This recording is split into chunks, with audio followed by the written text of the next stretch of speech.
sacred waters.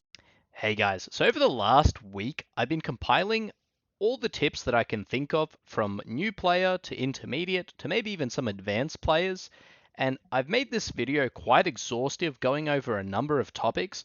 And I'm going to make chapters for each different category. So feel free to hop around as much as you want, because some of these might be less relevant to you depending on the stage of the game that you're at. Let's go over a suite of leveling tips that can help you get through the campaign faster. One of my favorite ones is the fact that you can use multiple mobility skills that don't share a cooldown as long as they have multiple charges. So for example, you can see here I have 2 blinks and I can use them both at the same time, and each individual one will go on cooldown. However, if I use this one more time when there are no charges, and one of the blinks hits 0, the other blink will also hit 0 charges. So you always want to have multiple charges, and the way we achieve this on blink is by using magic dash, which adds 1 maximum charge. Before this, you can use shadow dash early on, and I'm going to drop a clip from my stream where I use this with 3 different shadow dashes.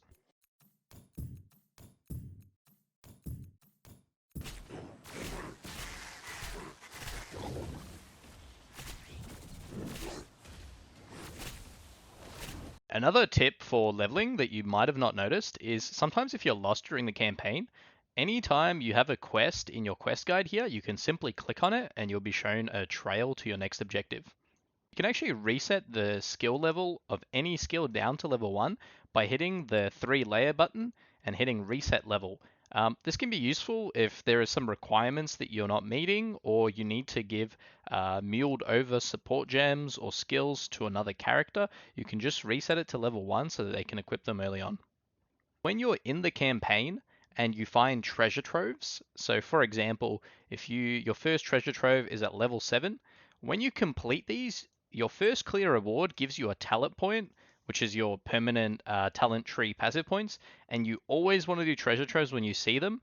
And I'd also advise running each treasure trove a couple additional times, because the mobs in there give extra XP and there's a much higher density, and it's a really good way to stay on top of your levels and make sure you don't fall behind during the campaign, as well as being able to drop some exclusive rewards that can really power you up during the campaign. You can always open the world map at any point, and there'll be periods when you're asked to go to a city. For example, I think in Act 2 or Act 3, you have to go to this town here.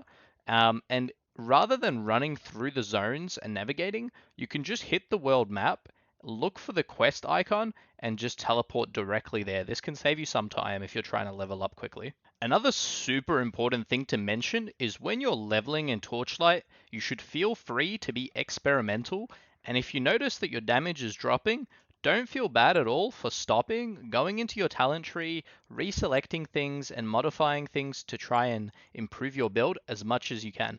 Because before you hit level 90 in this game, you have infinite respecs. You can completely spec out of a whole tree or every one of your trees and reselect your passive points as much as you want. When you're leveling in Torchlight, you're going to find that you're dropping a lot of white and blue items that aren't actually relevant to your build. So it's not a bad idea to take a couple minutes and go into the drop filter menu and customize it to highlight some things that are going to improve your build. So for example, I'm playing Lightning Flash right now in my leveling practice, and one of the things I can do during the campaign is I can take the junior official filter, I can hit create from template, copy the junior filter.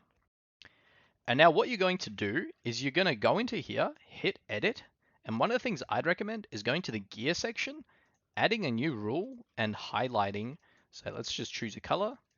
For example, this one here is good. I'm going to choose this color, and this is at the top, meaning it's going to prioritize this rule above everything else. And now we're going to select some base types that are going to be useful for our build. So we're going to say item type. I want to highlight bows because I want to use blink bow while leveling. So what I'm going to do is I'm going to find the bows, and I'm essentially just going to highlight every single bow above like level 19. This is just an example. And now I'm going to hit confirm. Now I'm going to say I want it to have at least 3 affixes, meaning it's a purple item, right? So now I'm going to highlight all purple bows that drop on the floor, and I'm going to hit confirm. So now when I'm going through the campaign, it'll be easier to find bases for my build and pick up the next bow that's going to give me more damage without having to look at everything that's on the floor. What I want to talk about now is ways that you can increase your player power on basically every single character, and I constantly see players neglect this. I see even some content creators not do this. Sometimes I check out the hero rankings, and some of the highest ranked players still don't do this one thing, and that is increasing your candle slots. So, as you guys probably know, if you've played a couple of seasons, candle slots are extremely powerful. They give you some very good augments to your character. Like, for example, these 2 candles between the 2 of them are probably giving me like 50% more damage to my build. You know, you can get aura effect, you can get supports to your main skill, you can get flat damage, and your first candle slot you unlock by default, right? But the second one you need to unlock. Essentially, what you need to do is you need to go into the Psalms of Turner, and you need some pages. I think it's either 20 or 40 pages. And for you, this won't be showing all of the nodes at the start because you wouldn't have progressed your tree like I have. And essentially, you don't need to worry about any of this because the only node you need to unlock is the very first node on the bottom. If we're already a couple days into the season, the easiest thing for you to do is just open up the auction house, search for pages of Eterna, buy 20 to 40, go in here, unlock the candle slot. There's absolutely no excuse not to have it unlocked. It's literally just a free item slot to make your character stronger for very cheap. So the next tip related to player power, and this is a especially important tip if you're a Path of Exile player coming to Torchlight. You've been conditioned to think that skill levels don't help attack builds, and in Torchlight this couldn't be further from the truth. So you can see that right now my Ground Shaker is 21 and I have plus 12 skill levels. But as you can pay attention here, I've got the effectiveness of added damage multiplier that is 705%. And watch what happens when I take some levels off. So now if we look at Ground Shaker, we've gone from 21 plus 12 to 21 plus 8. And the important thing to know is the way this works is up to level 30, your attack skills gain a lot of effective added damage. And then past level 30, you just get a generic more damage multiplier that's additive rather than multiplicative. So going from level 29, like I have the skill right now, to level 30 is effectively going from 628 to 705. So you're getting something like 14 to 15% more damage per level that you get on your attack skills. So you really want to prioritize getting this to level 30, and past level 30 there's still going to be some benefit, but it'll have diminishing returns compared to getting to level 30 on attack builds. Whenever you're looking to upgrade your build or just learn more about the game, you're probably going to run into some legendary gear on maybe characters in the hero rankings or an item on the auction house that looks interesting, and you're going to think to yourself, where do I actually drop this? And one of the things you can do in this game that's I think is excellent is you can actually click on the 3 layers here and look at the drop source on any piece of gear in the game. So for example, chaotic ending rings tell you that they have a chance of dropping after defeating the Watcher. So if you're looking for specific items, you can actually look at the drop source and potentially farm the boss yourself in a case where an item is very high in demand, but people aren't farming the source of the item.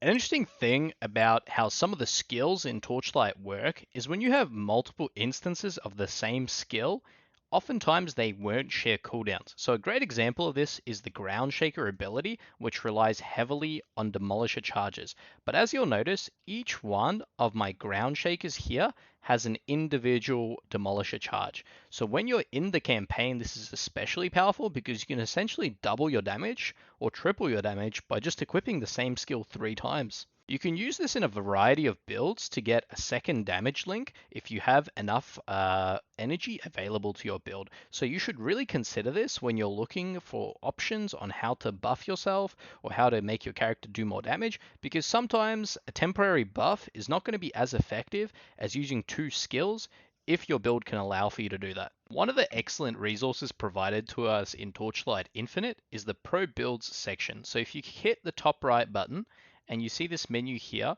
you want to navigate over to Pro Builds, which is right here, the big thumbs up, and you want to click on this. And there's two sections. You've got quick builds and quick loot. The right section I would go over shortly. That's for people's farming Netherrealm strategies. You can quickly copy them and use them yourselves. And on the left, you have quick builds. So quick builds is an excellent place to follow a creator's build because they can create a template of the current gear and passive points that they're using on their build, their skills, and everything. And you can hit a button to copy that. And essentially, whenever you go into your tree, you're going to have a highlighted border around the nodes you want to pick up, the skills you want to equip, and everything else. So once you've found a creator that you want to follow, you can hit their profile, see the list of different builds that they have. You can click into these, and in the top right, hit this star button.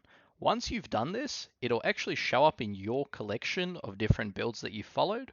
And then the next thing you can do is go into it, hit the apply all button, and next when you go into your talent tree, for example, you'll see there'll be these outlines around the passive points that they picked up so you can quickly follow along. As well as in the skill tree, when you're equipping different skills, you'll get suggestions around the skills that they equipped in that slot. So for example, main skill is Ground Shaker, so Ground Shaker will be highlighted.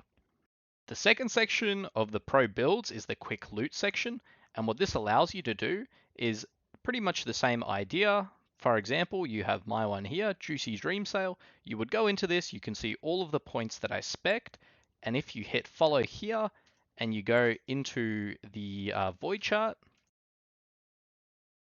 you'll notice that these also have outlines showing you which points to take.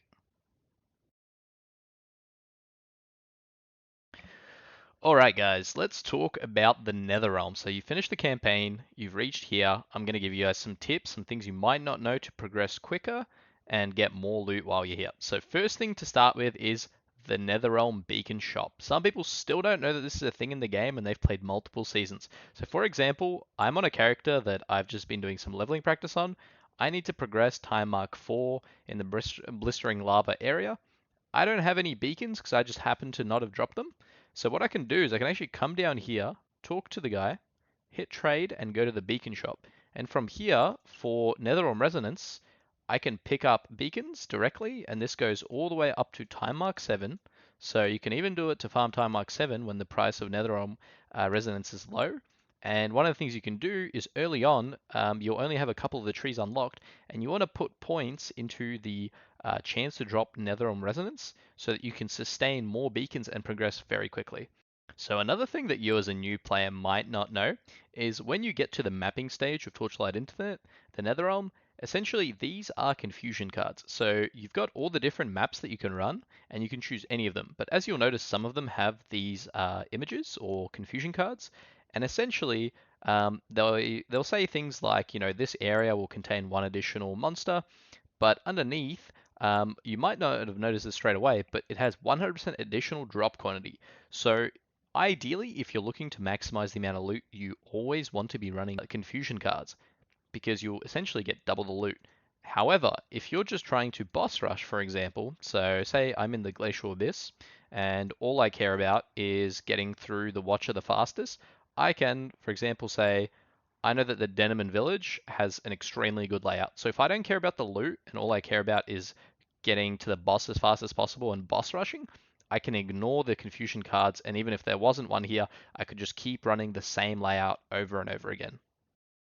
So the next important thing to talk about in the Netherrealm is your goals once you get here. So one of the first things that you're going to want to do as a new player that's farming time mark 7, for example, you've just gone through all the different time mark difficulties, 1 to 7, you've started to reach the point where you're defeating time mark 7 watchers, and these are going to be dropping you fragments called the End to go into the Rift of Dimensions and fight the Realm Lord. And one of the things that you should know is that this is an early goal that you should set for yourself to do every league, because when you defeat the Realm Lord for the first time, he's going to drop a pedigree in time mark 7 and time mark 8, and those pedigrees can roll different mods, and early on, that can be a massive FE injection for you. So it's really important to try and build a character that can do this early. Try and drop your pedigree, and essentially you're going to be able to get potentially 100 to like 1,000 FE injection into your build to make yourself stronger and progress faster early on into the league. And to get your pedigree after you defeat the boss, you just want to go and talk to the Netherrealm mentor, and he's going to have a quest for you to complete. And when you complete it, you'll get your pedigree into your inventory. As you probably know, the auction house in Torchlight is super impactful, and having a better understanding of how to use it and how to get the most out of it will push you a long way during your Torchlight season run. One of the things that we can actually do is bind the auction house to a button on our mouse or keyboard. And what this allows us to do is normally when you're in the Netherrealm or in your maps, you actually can't open the auction house. However, if you bind it to a button, as you can see here, my button is bound to mouse 5, the trade house here, and when I click this button, I can open the auction house without having to physically run over and talk to the NPC from anywhere, and I can list items or take FE out at any point. Another thing that's insanely powerful is you can actually price check items from your inventory at any point. In the top right, you have this button that says price check, and not only can you price check items, but you can actually click on individual mods, select the tier that the mod rolls. So for example, if I want to search only by tier 0, I can hit tier 0 and it'll automatically enter the mod range. I can hit confirm and then I can price check that. So this will stop you from ever scamming yourself and selling an item cheaper than it actually is. Also from this same screen, you can hit list item or trade search, and this will automatically put all of the mods into the advanced trade search window. So you can actually look at what the other versions of the item with the same mod as yours are to quickly have a good idea of the real price and price accurately. When you're looking for bulk resources, like for example, if I want to get Mist Essence and I look at the price, I can see that there are all these different listings. And for example, it looks like the bulk of the items are listed for 49 FE. And when I search here, I could go to the price filter section and write the total price, but this isn't very useful. What we want to do is search for items that are 49 FE maximum, right? Per individual unit of that item as we price check. So now this will automatically show you all of the listings that are at that unit price. And this allows you to stop getting scammed by people that are mislabeling the value of the item. Sometimes the ratio of an item will be, for example, 1 flame elementium to 99 of the resources, and some people will try and trick you by swapping those around and making it 99 flame elementium for one of the resource, and when you're playing and you're tired, you might actually accidentally buy the wrong item and pay an exorbitant amount. There are also warnings for this now, but using the unit price filter is a surefire way to avoid getting scammed. When you're browsing the auction house and you find an item that's particularly good for your build, but you don't quite have the FE to purchase it right away, you can actually hit the favorite icon in the top left. And when you exit the search, you can go to My Collection and see the items here. And these will stay here as long as they're on the market. And if they get sold, they won't just disappear from here. You'll actually click into My Collection and it'll be grayed out with item sold. Now let's go into some of the more advanced trade search filters. So in the advanced tab, we can select something like legendary divinity slates to create a good example of this. So when you're searching for corners or starlights or pedigrees, you're going to want very specific mods, and ideally you'd want several mods from a list of mods that you prefer. So you can actually go into the additional condition group, and in here, there's going to be a list of different things you can choose. So for example, this search result contains any number of the additional of the condition group. So I've actually already done this to create an example. So here I've selected this mod, and I can say I want any 2 of the mods in this list. I can scroll down, show you it's a pretty exhaustive list of things that are useful for my build. And when I hit confirm, we can search and automatically it's going to show us corners with 2 good mods for my build, fallen starlights with 2 good mods for my build, like this one is super crazy good. And another thing you can do is make this stricter by choosing the item base. So say I only want to look at starlights with 2 good mods. Now I've got this exhaustive list of excellent mods for my build on starlights. Another thing to mention here that a lot of people don't actually know is the game remembers your condition groups. So you can actually save multiple searches for different items under the condition group. So if I hit condition group 2, All I have to do is just hide this one, meaning I untick this, and now it's not going to be applied to my search. I can create a second condition group, and I can hit confirm.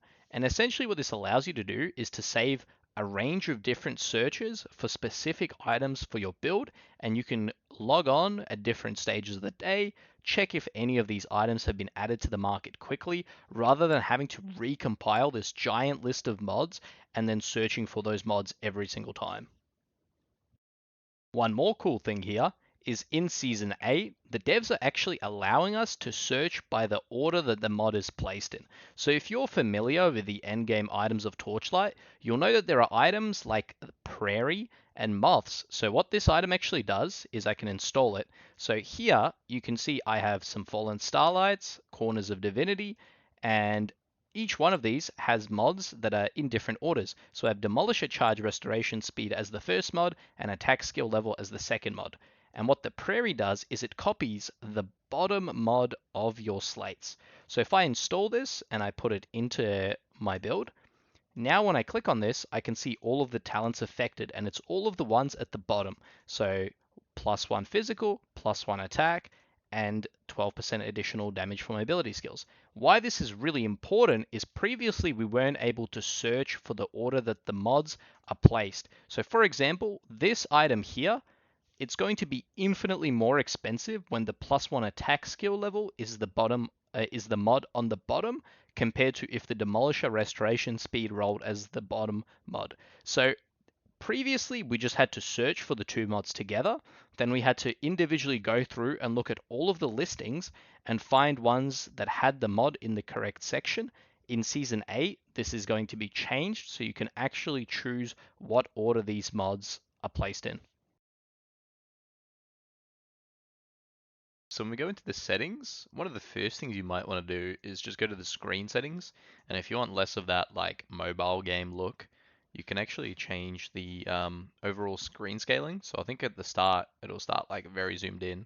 I like to bring this back because this applies to pretty much everything. And this just zooms the HUD out a bit, makes things a bit more readable. While we're on the screen settings, let's go over some of the more important stuff here. So I don't know if this will change for the upcoming season, but currently the base inventory style that you get is this one, which looks like more of a mobile game sort of like menu, takes up the whole screen. Alternatively, if you choose the inventory style 2, what you can actually get is this inventory menu, which I think is a lot cleaner and still lets you pause the game, but also be able to view everything fairly easily. If you need to change something, equip something while you're in a map, I much prefer this. So next thing, let's go over some of the graphics. So in the graphics settings, all of this stuff is entirely up to you. You know, this game runs very smoothly, so I just have pretty much everything maxed out in terms of quality. But when you go down to special effects settings down here, this is the really important part. On a lot of skills, your character skill effect is going to be like scaling with radius. It's going to have very little visibility, and it's a very good idea on some characters to turn this down, which just essentially makes your own skills transparent.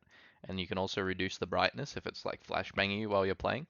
You can also do this to monster effects, although I wouldn't advise doing this because you might, not see on death effects or something that might kill you, and I think it can create more frustration than actually help you out. So the next setting that we want to take a look at is, I'm sure you would have noticed sometimes when you're hitting enemies, you'll just be doing damage and you'll get this red number that pops up, right? You might think, oh, is this when I do double damage? Is this something to do with crit? No, it's actually just a way that the game shows you the damage that's been communicated to the server.